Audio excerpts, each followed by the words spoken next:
డబ్బులు సంపాదించుకొని పదవి సంపాదించుకొని పేరు సంపాదించుకొని ఈరోజు కొంతమంది నన్ను వేలు పెట్టి చూపించే పరిస్థితి వచ్చారు.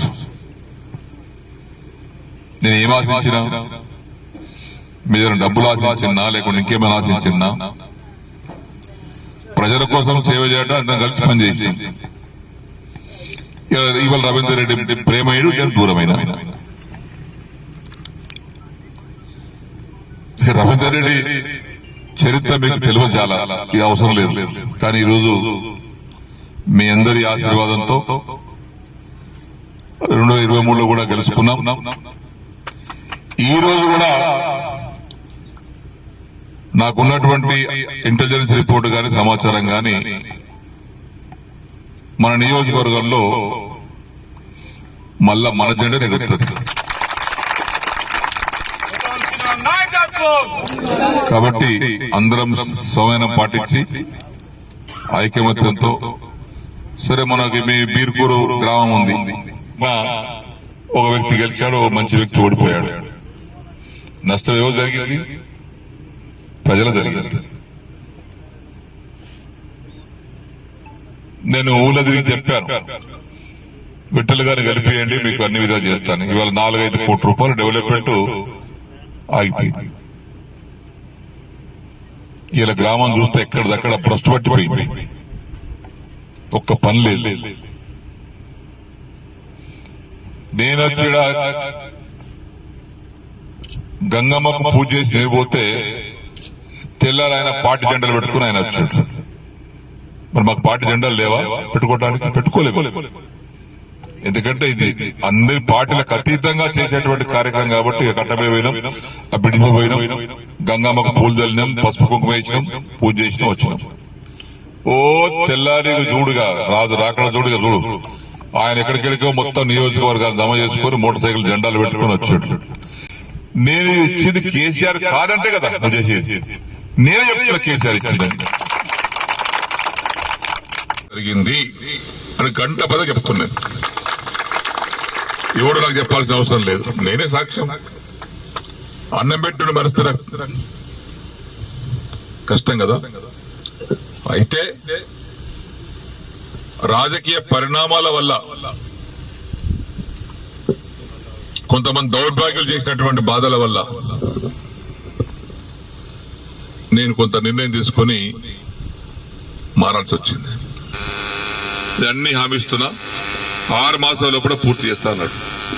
ఇవన్నీ సరే, కండువ కప్పుకున్నా.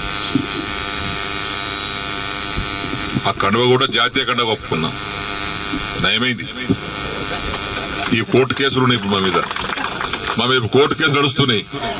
అరే చేతి గుర్తు కండువ కప్పుకోలేదు బాబు, ఇందిరమ్మ బొమ్మతో కప్పుకోలేదు, జాతీయ కండువ మోదీ కూడా కప్పుకోలేడు ప్రధానమంత్రి, అది కప్పుకోరా చెప్పిన. సరే ఆ కథ వేరు లీగల్ గా. ఇప్పుడు ఈ పరిస్థితిలో మనం ఇక్కడ ఆగినాం. దానికి కొంతమంది రకరకాలుగా మాట్లాడుతాం. తర్వాత మొన్న నవంబర్ 7 తారీఖు నాడు సీఎం గారింటికి మీటింగ్ అయితే పోయినా. అందరు ఎమ్మెల్యేలకు మాట్లాడుతుంటే మాకు కూడా పిలిచాడు. అది ఫిరాయింపుదారుల ఎమ్మెల్యే మీటింగ్ పెడితే అందరం పోయినాం. మీటింగ్ అయినాక విడివిడిగా మాట్లాడి పోయినాం.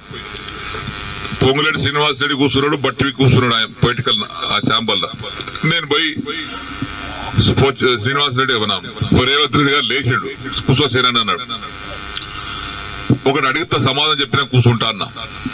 ఏందన్నాడు, నేను నీకు 21 జూన్ నాడు నాకు కండువ కప్పిన రోజు నాకేమైనా పైసలు ఇచ్చినావా, నన్ను ఏమైనా కొన్నావా,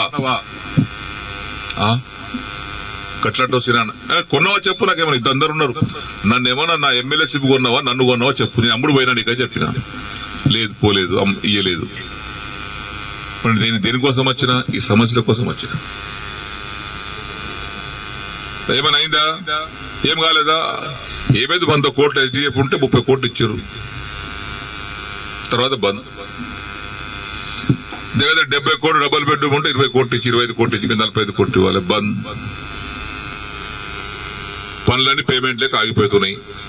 ఆ కాంట్రాక్ట్ పని చేయమంటే పేమెంట్ ఇవ్వమని అంటున్నాడు. దవాఖాన బాన్సుడు బంద్ అయింది,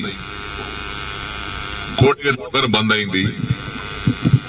సిద్ధపల్లి వారి కాంట్రాక్ట్ 40 కోట్లు ఇవ్వాలి, వాడు బంద్ చేసిండు. మరి వీటి కోసం వచ్చినాయి కదా నేను. లేదా బట్టి గారు చిన్న దగ్గరికి ఇలా లిస్ట్ మొత్తం తీసుకోండి, ఆ లిస్టు తీసుకొని 2 సార్లు ఇచ్చేయండి, ఒకసారి కాదు కానీ. ఇక పొంగులేటి గారు ఆ లిస్ట్ తీసుకోండి, 2 సార్లు మీరు ఇచ్చేయండి. ఇచ్చిన తెల్లారి ఫోన్ చేస్తే బట్టి లేవట్టాడు, పొంగులేటి లేవట్టాడు. ఏమని చెప్పుకోను నేను. ఇక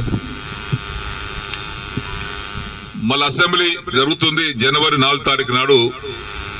ఆ ఛాంబర్ తీసుకుపోయి లోపల తీసుకుపోయి మీరు చెప్పారు కానీ బట్టి ఇవ్వలేదు, పొంగులేటి ఇవ్వలేదు, నాకు రూపాయి ఇవ్వలేదు. రూపాయి ఇవ్వలేదా? ఇవ్వలేదు.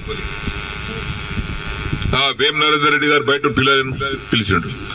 వేమన్నా సీనన్న బాధపడుతున్నాడు, అది ఇంకా పేమెంట్ కాలేదట, నువ్వన్నా మార్చిలో కూడా 3 విడతలు ఇప్పి. సరే సరే ఆయన తీసుకుని ఆయన వెళ్ళిపోయాడు. తెల్లారు వేమ నరేందర్ ఫోన్ చేస్తే ఆయన లేపడు. 50 సార్లు చేసిన, ఒకసారి కాదు 50 సార్లు లేపడు. మళ్ళా మొన్న మార్చిల అసెంబ్లీలో జరుగుతుంటే మళ్ళా పోయారు ఛాంబర్. మన అసెంబ్లీలో కూర్చునే సీటు డబల్ ఉంటుంది అయింది. చెప్పిన ఏది కాలేదండి.